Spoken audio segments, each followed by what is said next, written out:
दिल्ली में अब विधानसभा चुनाव के लिए चल रहा चुनाव प्रचार समाप्त हो गया है। इसके बाद इंतजार अब 5 फरवरी का है, जिस दिन वोटिंग होगी, जबकि चुनाव नतीजे 8 फरवरी को आएंगे। दिल्ली में इस बार कड़ा मुकाबला माना जा रहा है और आखिरी समय पर जिस तरह से कांग्रेस ने अपने सभी दिग्गज दिल्ली में झोंक दिए हैं, कहीं दिल्ली चुनाव प्रचार में उतार दिए, उसने तो चुनाव को और भी दिलचस्प बना दिया है। हरियाणा और महाराष्ट्र चुनाव में कई टीवी चैनलों के ओपिनियन और एग्जिट पोल पूरी तरह से फेल हो गए, इसलिए उनकी तरफ से इस बार दिल्ली चुनाव में सतर्कता दिखाई गई और ओपिनियन पोल ही नहीं किए गए। लेकिन कुछ लोगों ने यह साहस जरूर किया है। वैसे पूरे देश की जनता के मन में जरूर इस बात की जिज्ञासा है कि दिल्ली में किसकी सरकार बनने वाली है। 5 फरवरी को दिल्ली की जनता के किसके पक्ष में वोटिंग करने वाली है, और इस बीच एक सर्वे सामने आ गया है। तो किस दल की बनती दिख रही है सरकार और क्या कहता है सट्टा बाजार, आज हम इसी को लेकर अपनी स्पेशल रिपोर्ट में करेंगे चर्चा। नमस्कार, मैं हूं अंशिता। दिल्ली विधानसभा चुनाव के नतीजे 8 फरवरी को आएंगे और सभी को इंतजार अब 8 तारीख का है। नतीजे किसके हक में होंगे, अभी इसे लेकर लगातार अनुमान जताए जा रहे हैं। तमाम सर्वे रिपोर्ट्स आ रही हैं, दावे किए जा रहे हैं, राजनीतिक विश्लेषक अपने अपने दावे कर रहे हैं। एक तरफ आम आदमी पार्टी के नेताओं का यह कहना है कि 2020 में 62 सीटों पर जीत मिली थी, इससे पहले 2015 में 67 सीटों पर जीत मिली थी, यानी 5 साल में 5 सीट कम हुई और इस बार भी 5-7 सीटें कम हो जाएंगी। लेकिन आम आदमी पार्टी 55 सीट तो आसानी से जीत जाएगी, यानी सरकार उसी की बन रही है। अब दूसरी तरफ बात करते हैं बीजेपी की, जो कि मुख्य विपक्षी पार्टी है। वहां 27 साल से वो दिल्ली की सत्ता से दूर है और पार्टी की तरफ से इस बार पूरे दमखम से चुनाव लड़ा गया है। खुद पीएम नरेंद्र मोदी ने दिल्ली चुनाव को लेकर कमान संभाल रखी थी। पीएम मोदी के अलावा गृह मंत्री अमित शाह, बीजेपी अध्यक्ष जेपी नड्डा के साथ बीजेपी शासित राज्यों के करीब 1 दर्जन मुख्यमंत्री प्रचार में जुटे रहे। बीजेपी समर्थक 45 सीटों पर जीत के दावे कर रहे हैं। और अब बात करते हैं कांग्रेस पार्टी की। तो कांग्रेस पार्टी ने भी चुनाव के आखिरी दौर में अपना दम दिखाया। राहुल गांधी, प्रियंका गांधी, खड़गे सहित पार्टी के तमाम दिग्गज नेताओं ने दिल्ली में कई रैलियां करके कांग्रेस को मुकाबले में लाने की कोशिश की है। और इसके बाद से कहा जा रहा है कि दिल्ली की ज्यादातर सीटों पर इस बार त्रिकोणीय मुकाबला दिखाई दे रहा है। और ये बात तो बीजेपी और आप दोनों ही मान रहे हैं कि कांग्रेस का वोट शेयर 2020 की तुलना में इस बार 2 गुने से भी ज्यादा हो सकता है। तो कांग्रेस नेताओं का दावा है कि इस बार पार्टी की सीटों की संख्या 2 अंकों में होगी। कितनी होगी, इसे लेकर दावेदारी नहीं हो रही है। ऐसे में यह माना जा सकता है कि पार्टी के नेता 10 से 12 सीटों पर दावेदारी कर रहे हैं। हाँ, ये बात तो हो गई राजनीतिक दलों की तरफ से किए जा रहे दावों की। अब हम बात करते हैं कि सर्वे रिपोर्ट जो आई है उसमें क्या कहा जा रहा है।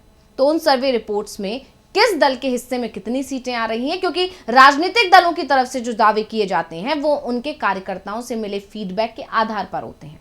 ऐसे में राजनीतिक दलों के दावे हमेशा उम्मीद से ज्यादा बड़े होते हैं, जबकि दूसरे पक्ष की तरफ से जो दावे किए जाते हैं या सर्वे किया गया है वो काफी हद तक सटीक माना जाता है। अब बात हम फलौदी सट्टा बाजार की कर रहे हैं। दरअसल फलौदी सट्टा बाजार की तरफ से चुनाव को लेकर सर्वे कराया जाता है और फलौदी का अनुमान अधिकांश बार सही साबित हुआ है, क्योंकि न्यूज एजेंसियों के सर्वे के परिणाम का लोगों पर ज्यादा असर नहीं पड़ता।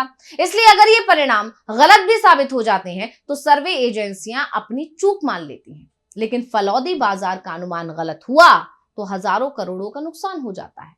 इसलिए सट्टा बाजार का अनुमान ज्यादातर मौके पर एकदम सही निकलता है। इसलिए हर बार चुनाव से पहले सभी की नजरें फलौदी बाजार पर टिकी होती है, जिसमें सर्वे को सबसे सटीक माना जाता है।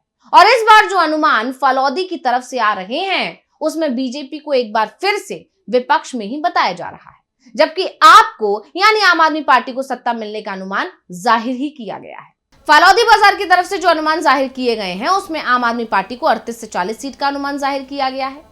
दिल्ली में विधानसभा की 70 सीटें हैं, बहुमत के लिए 36 सीटों की जरूरत होती है और फलौदी बाजार ने आम आदमी पार्टी को कम से कम 38 सीटों पर जीत बताई है। यानी अगर फलौदी बाजार के अनुमान ही हकीकत में परिणाम में तब्दील कर दिए जाएं तो दिल्ली में एक बार फिर आम आदमी पार्टी की सरकार बनना तय माना जा रहा है और फलौदी ने उसे 38 से 40 सीट दी हैं। यानी हम ये कह सकते हैं कि 39 सीट आम आदमी पार्टी को मिल सकती हैं। अब बात करते हैं बीजेपी की। तो फलौदी बाजार ने बीजेपी को लेकर जो अनुमान लगाया है उसमें बीजेपी भी खुश हो सकती है, क्योंकि पार्टी की सीटों में बढ़ोतरी हो रही है। लेकिन इतनी सीट नहीं मिल रही कि वो सरकार बना सके। फालौदी बाजार में बीजेपी को 30 से 32 सीट मिल सकती हैं, यानी बीजेपी बहुमत से पीछे रह जाएगी। और कांग्रेस को लेकर फालौदी बाजार का कहना है कि पार्टी का वोट शेयर तो बढ़ने वाला है। ये 2020 में मिले 4% से उछलकर इस बार 7% के पार चला जाएगा, लेकिन इस बार भी कांग्रेस पार्टी के लिए दिल्ली में खाता खोलना आसान नहीं है। दिल्ली चुनाव में कांग्रेस को 0 से 1 सीट मिल सकती है। अब बात करते हैं कि वीआईपी सीटों का क्या हाल है। तो आपकी जानकारी के लिए बता दें कि सट्टा बाजार की भाषा में जिस उम्मीदवार के भाव कम होते हैं उसकी जीत की संभावना ज्यादा रहती है। यानी जिस उम्मीदवार का भाव जितना कम होगा वो उतना ही मजबूत दावेदार होगा। भाव ज्यादा होने का मतलब हार का संकट। 1 रुपए का अगर किसी का भाव है तो माना जाता है कि टक्कर कांटे की है। ऐसे में फालौदी ने दिल्ली के वीआईपी सीट पर क्या नतीजे बताए हैं, अब उस पर चर्चा कर लेते हैं। तो दिल्ली की सबसे हॉट सीट अगर इस बार कोई है तो वो है नई दिल्ली की सीट। इस सीट पर पूर्व सीएम अरविंद केजरीवाल आम आदमी पार्टी के उम्मीदवार बनाए गए हैं। उनके खिलाफ बीजेपी के पूर्व सीएम साहिब सिंह वर्मा के बेटे प्रवेश वर्मा को टिकट दिया गया है।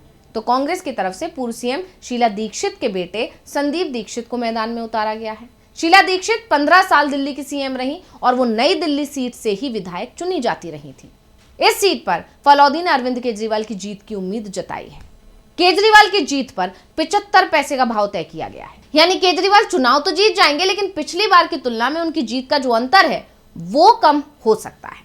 अब दूसरी हॉट सीट की बात कर लेते हैं, तो वो सीट है कालकाजी। और कालकाजी सीट के नतीजों पर सबकी नजर इस बार बनी हुई है। ऐसा इसलिए क्योंकि दिल्ली की मौजूदा सीएम आतिशी इसी सीट से चुनावी मैदान में है।